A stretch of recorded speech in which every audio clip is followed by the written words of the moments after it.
오늘의 말씀은 이사야 1장 1절부터 20절 말씀입니다.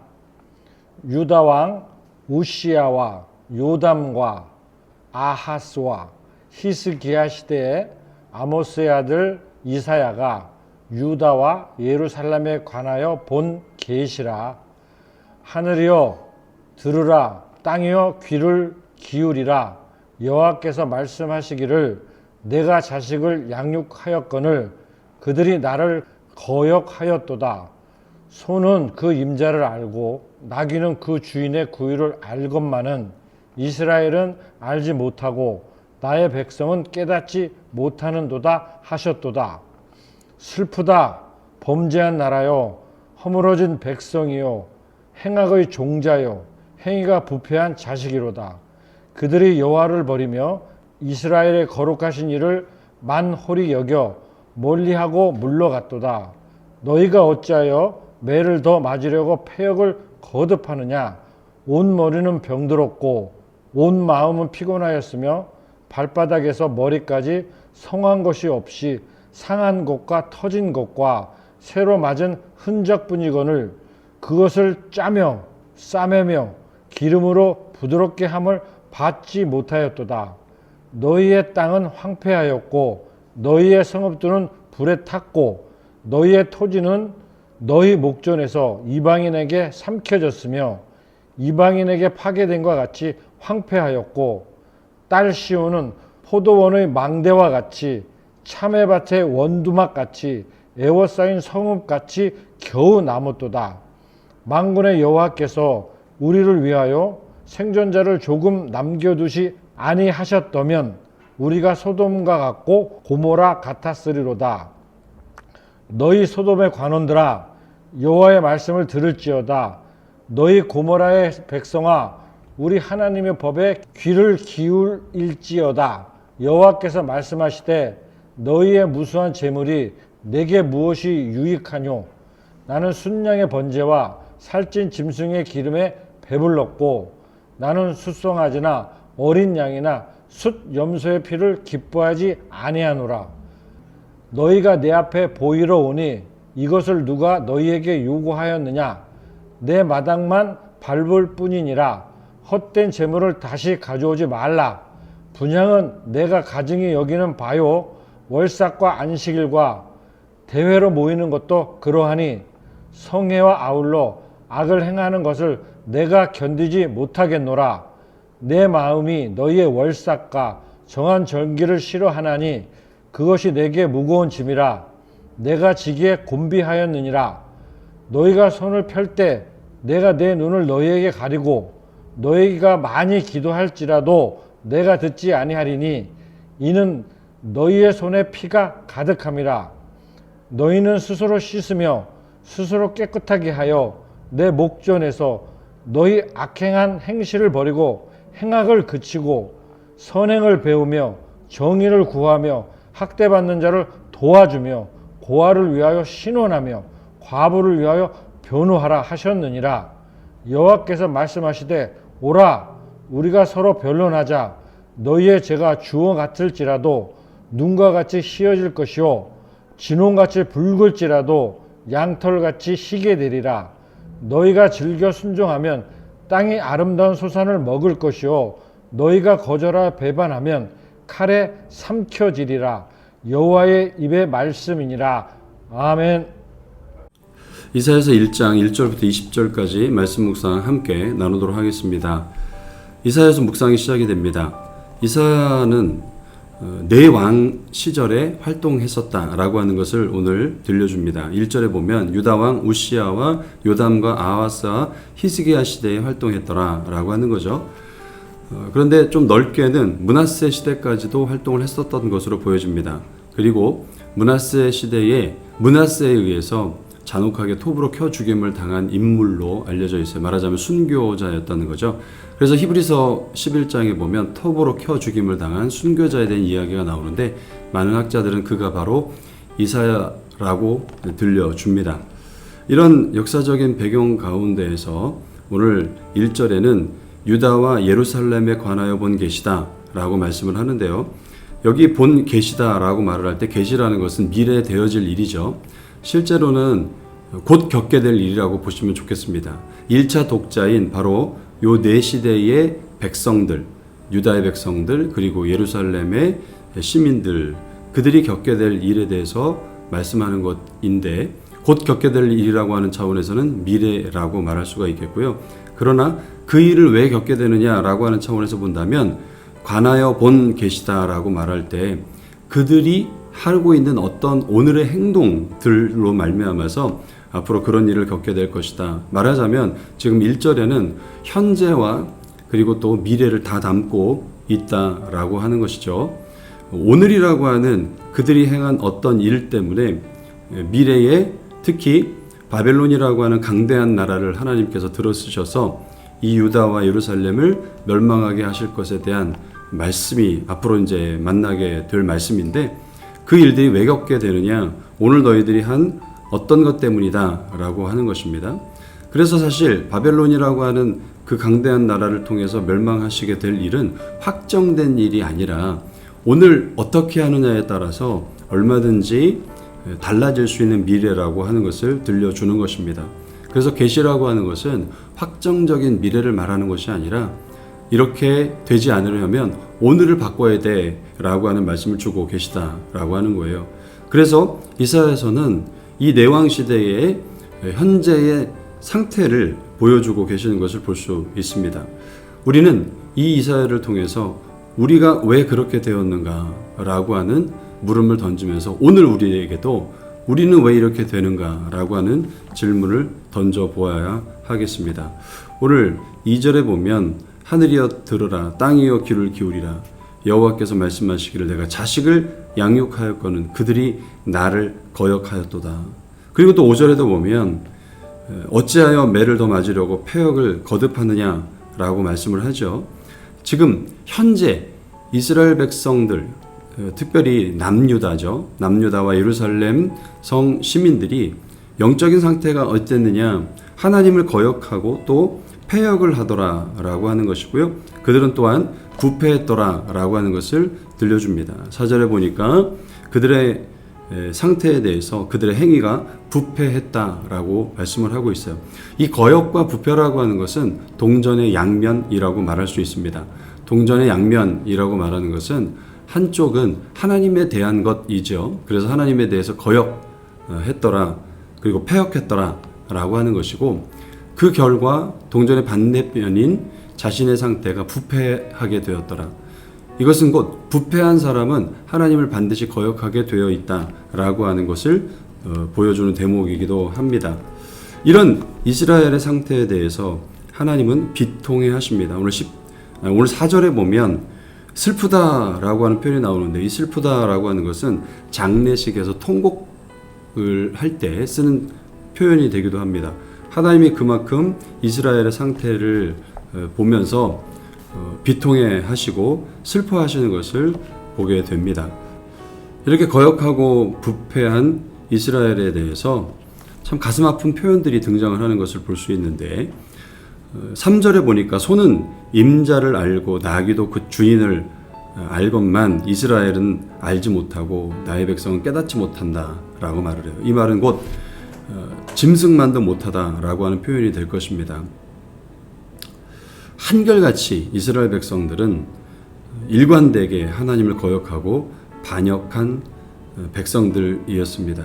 그런데 그렇게 일관되게 하나님에 대해서 거역하고 반역했고, 그러므로 말미암아 그들은 부패한 백성들인데, 그런데도 불구하고 하나님 역시 일관되게 그들을 향하여서 행동하시더라. 그것은 뭐냐면 사랑입니다. 하나님은 일관되게 자식을 사랑하시는 분이십니다. 그래서 오늘 성경에 보니까 이스라엘 백성들을 또 다르게 묘사하고 있는 것은 2절에 내가 자식을 양육하였거늘, 그리고 또 4절에도 부패한 자식이라고 표현하고 있습니다. 자식이라고 하는 표현을 하고 있다는 거죠. 여러분, 자식은요, 그가 잘할 때도 자식이고 못할 때에도 자식이죠. 나쁜 짓을 해서도 내 자식이고 착한 일을 했어도 내 자식인 거죠. 특히 나쁜 일을 할 때에도 부모는 그 자식을 여전히 자식으로 여긴다라고 하는 것을 우리가 기억할 필요가 있겠습니다. 하나님 앞에서 비록 거역했고 부패한 자식이라 할지라도 포기하지 아니하시는 하나님의 그 사랑의 단면을 읽어보게 되는 대목입니다. 변함없이 자식으로 불러주고 계시고 자식으로 여겨주시고 계시더라라고 하는 거예요. 그래서 하나님은 그 자식에 대한 관심을 끊지 않으십니다. 그리고 그 자식의 관계를 끊지 않으십니다. 정확하게 말하면 자식과 부모지간은 끊을 수 없는 혈연 관계로 묶여져 있더라라고 하는 겁니다. 그래서 그 자식의 삶에 관여를 하시는 것을 볼 수 있고요. 그 관여는 끝까지 관여하시더라라고 하는 것입니다. 때로는 때리기도 하시고 때로는 협박을 하시기도 하시면서 그 자식의 삶에 관여를 하시고요. 다시 온전한 자리에 이르도록 이끌어 가시는 것을 볼 수 있어요. 오늘 해설을 보시면 이런 표현이 등장하는데 하나님은 이스라엘을 돌보고 먹이시며 항상 이끄셨으나 그들은 그 손길을 냉정히 밀어내고 배반하며 거역했습니다. 그럼에도 하나님은 포기하지 아니하시고 그들의 회복을 위해서 징계하시며 돌아오기를 여전히 기다리십니다. 라고 말씀을 합니다. 징계는 단죄를 넘어서 무너진 자녀를 다시 일으켜 세우려는 아버지의 애끓는 사랑의 표현이다. 그렇습니다. 비록 이스라엘 백성들이 유다 백성이 그리고 예루살렘 성 주민들이 그렇게 하나님을 향해서 거역했고 그리고 또 부패한 백성들이었지만 그것이 그들로 하여금 앞으로 일어나게 될 여러 가지 고난을 불러일으키는 그런 이유들이 되었지만 그 고난조차도 하나님은 그 자녀들을 향한 사랑에 애끓는 표현이더라. 이 표현을 우리가 마음속에 좀 붙들어야 될 것 같습니다. 내 인생 가운데 일어난 그 어떤 일이라 할지라도 우리가 하나님이 나를 향하신 사랑의 확신으로 받을 필요가 있겠습니다. 내 인생 가운데 일어난 어떤 일들이 있을 수 있습니다. 힘겹고 어려운 삶의 상황들이죠. 혹시 그것이 하나님을 거역함으로 말미암아서 일어난 일은 아닌가를 돌아볼 수 있어야 되겠습니다. 그런데 그것보다 더 중요한 우리 안의 고백은 무엇이냐면 그 일로 하나님의 사랑을 내 안에서 절절히 느끼게 되는 자리가 되는가, 그 하나님의 사랑을 고백하는 자리가 되는가라고 하는 것입니다. 그런 시절을 보내면서도 하나님의 사랑을 깨닫지 못하고 또한 끊을 수 없는 하나님의 나를 향하신 그 포기하지 아니하심을 깨닫지 못하고 오히려 더 적극적으로 거역하게 된다면 이 해설에서 말하고 있는 것처럼 애끓는 아버지의 사랑을 여러분이 겪고 있는 고난 속에서 고백하시고 계십니까? 때때로는 모든 일이 다 범죄로 말미암아서 겪는 일은 아닐 수 있겠습니다. 우리 삶에 찾아온 질병은 인간의 연약함으로 말미암아 겪게 되는 일이요, 자연재해 역시 이 지구가 파괴되었기 때문에 겪는 일들이죠. 그러나 범죄함으로 말미암아 하나님이 겪게 하시는 고난이 분명할 때가 있습니다. 우리는 그런 분명한 고난과 어려움 앞에서 그 일을 하나님이 나를 저주하고 버리시는 것으로 이해하는 것이 아니라 나를 사랑하시는 사랑의 행동으로 받아들이고 있는가라고 하는 질문을 가져보아야 되겠습니다. 말하자면 그 일로 말미암아서 나는 하나님의 사랑을 깨닫고 고백할 수 있게 되었는가? 반드시 그렇게 깨닫고 고백하게 되는 자리로 나아가야 하겠습니다. 징계가 단죄를 넘어서 무너진 자녀를 다시 일으켜 세우려고 하는 아버지의 끓는 사랑이다. 오늘 슬프다 범죄한 나라요 라고 하면서 슬퍼하시는 그 아버지의 사랑, 그래서 우리는 그 사랑을 이해하고 그 사랑을 받고 그 사랑을 인해서 돌이킬 수 있어야 하겠다라고 하는 것입니다. 두 번째로 우리 묵상할 수 있는 부분은 하나님에 대한 오해가 우리 안에 있을 수 있다라고 하는 거예요.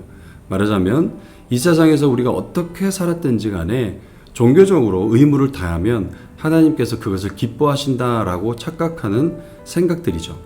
이를테면 헌금을 많이 내고 또 예배에 꼬박꼬박 빠지지 않고 또 교회 안에서 봉사를 하는 그런 모든 종교적 행위들이 하나님이 그 모든 것을 받으신다라고 하는 착각이 있을 수가 있겠습니다. 그런데 오늘 보니까 11절에 이런 말씀을 하고 있습니다. 너희의 무수한 재물이 내게 무엇이 유익하뇨? 그리고 또 너희가 바친 수송아지나 어린 양 순염소의 피를 기뻐하지 아니하노라. 그리고 또 12절에 보면 너희가 내 마당만 밟을 뿐이니라. 그리고 이어서 헛된 재물을 다시는 가져오지 말아라. 너희가 모여가지고 하는 모든 성회, 월삭, 안식일, 대회, 그리고 또 아울러 악을 행하는 모든 것들을 내가 견디지 못하겠노라. 그리고 더불어서 너희의 월삭과 정한 절기들을 나는 싫어한다. 내게 무거운 짐일 뿐이다. 너희가 아무리 많이 기도한다 할지라도 나는 너희의 기도를 듣지 않겠다. 라고까지 말씀을 하고 계십니다. 이 모든 것이 사실은 하나님 앞에서 열심을 내서 하는 종교적 행위들 아니겠습니까? 그런데 나에게 너희가 바치는 모든 헌신은 다 역겨울 뿐이다 라고 말씀을 하는 거죠. 이유가 뭐냐면 10절에 너희는 하나님의 법에 귀를 기울이지 않는다 라고 말씀을 해요. 하나님의 음성은 무시하면서 종교적인 관습으로 내가 하나님께 대한 의무를 다했다라고 착각하고 있는 것에 대해서 하나님은 그것을 역겹다라고 말씀을 하시는 거죠. 그러면서 16절 이하에서 말씀하는 것을 보면 너희가 악을 버려야 된다. 행악을 그쳐야 된다. 선을 행해야 된다. 정의를 구해야 된다. 라고 말씀하고 있습니다. 우리 어제 묵상했었던 시편 15편에 보면 여호와의 장막에 머무를 자가 누구냐, 주의 성산에 사는 자가 누구냐. 개인적으로는 이 시를 쓴 다윗일 것이고요. 넓게는 그 모든 백성들을 가리키는 표현이겠습니다. 자, 그 장막에 머무는 자, 그리고 여호와의 성산에 사는 자, 그 사람이 사실상은 지금 이사야서에 나와 있는 그 이스라엘 백성들인 거죠.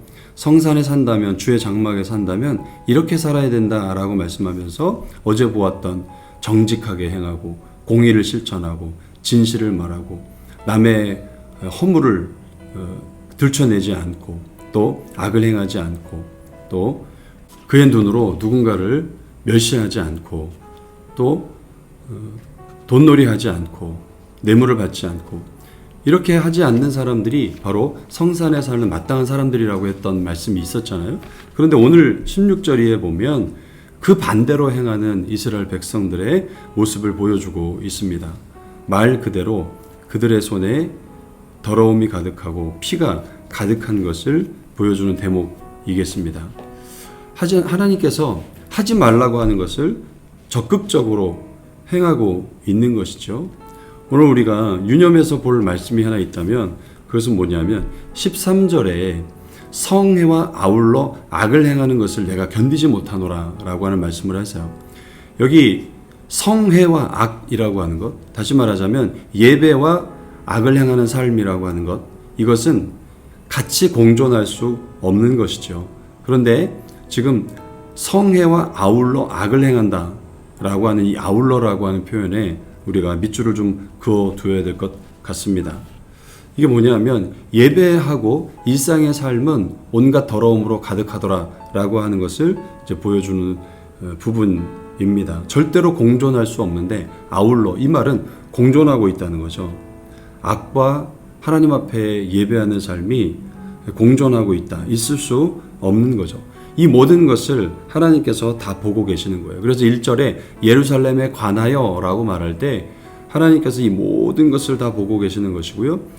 사실 이 자리는 이스라엘 유다를 고발하고 하는 법정 소송의 장면인데 그 자리에 하늘과 땅이 배심원으로 앉아있는 것을 볼 수 있어요. 그 모든 것을 목격한 목격자이기도 한 것이죠. 우리가 이렇게 길을 다니다 보면 CCTV가 있는데 우리의 일거수일투족이 예배당 안에서는 거룩한 척 하지만 일상 속에서는 전혀 그렇지 않을 삶을 살아가고 있는 것을 다 찍히고 있죠. 그런 것처럼 하늘이 보고 있고 땅이 모두 다 나를 보고 있더라 라고 하는 것입니다. 그런 점에 있어서 예배당에 예배드리는 삶은 우리의 삶으로 마땅히 이어져 가야 하는 것입니다. 그런데 이들은 그것이 분리되어져 있고요. 오히려 악이 공존하고 있더라, 더러움이 공존하고 있더라 라고 하는 것입니다. 오늘 말씀을 통해서 우리 마음속에 담아둬야 될 가장 중요한 표현, 나는 혹 경건의 생활과 그리고 또 일상의 생활이 이중적으로 분리되어 있지 않은가, 아울러로 그렇게 공존할 수 없는 것이 공존되어 있지 않는가. 만약에 아울러가 되려면 악이 아니라 예배에 걸맞는 품격 있는 삶을 열매 맺어 가야 할 것입니다. 우리 시편 15편에서 보았던 것처럼 정직하게 행하고 공의를 실천하는 삶이 예배당 안에서의 모습이 아니라 일상생활 속에서의 우리의 마땅한 삶으로 드러내줘야 될 거예요. 결국에 그것은 누가 보느냐 하면 주변 사람들이 보고 있다는 것입니다. 우리 예전 오래된 영화에 보면 투캅스라고 하는 영화에 보면 교회 안성기라고 하는 형사가 집사로서 등장을 하잖아요. 그런데 그가 밖에서는 온갖 비리 형사인데 예배당 와서는 11조를 드리면서 헌금을 정성을 다해 드리면서 간절한 모습으로 기도하는 이중적인 행태를 고발하고 있는 영화이잖아요. 세상 사람들의 눈에 비춰진 그리스도인의 모습이 어쩌면 그런지 모르겠습니다. 오늘 어쩌면 성애와 아울러 악을 행하는 그것을 주님은 견디지 못하겠다, 역겨워서 도저히 못 보겠다 라고 하시는 대상이 이들뿐만이 아니라 내 자신이 아닌가를 들여다보는 우리가 되길 바랍니다. 매일 성경에 그런 해설이 있어요. 세 번째 단락에 성전 밖에서의 삶에서는 우상의 질서와 가치관을 따라 살았습니다. 그들이 드리는 예배는 하나님 보시기에 이방의 가증한 풍습과 다를 바 없었고, 이웃을 착지한 피 묻은 손으로 올리는 기도 역시 하나님께 상달될 수 없는 것이었습니다. 하나님이 찾으시는 진실한 예배자는 악을 버리고 말씀을 따라 선행과 정의를 실천하는 사람, 온 삶을 거룩한 삶 제사로 드리는 마땅한 사람이어야 한다. 로마서 12장 1절을 두고 하는 말씀이겠습니다. 저와 여러분이 하나님 보시기에 그렇게 아울러로 분열되어 있는 사람이 아니라 마땅한 행실로 통합되어져 있는 아울러의 삶이 되는 우리 모두가 되기를 바랍니다. 기도하겠습니다. 사랑의 하나님, 짐승만도 못한 패역한 자식임에도 불구하고 버릴 수 없어서 끊임없이 권면하시고 도전하시는 하나님의 음성을 마음속에 받는 오늘이 되게 하여 주옵소서. 예배와 삶이 아울러로 아우러지게 하여 주시옵소서. 이들처럼 예배와 삶이 따로 노는, 예배드리고 삶은 악으로 가득 찬 아울러가 되지 아니하도록 우리 마음을 지켜가게 하시고 마땅한 거룩한 삶을 살아내는 아름다운 삶의 자리에 있도록 하나님 우리의 믿음을 붙들어 주옵소서. 하루의 삶을 온전히 의탁하며 예수님의 이름으로 기도드립니다. 아멘.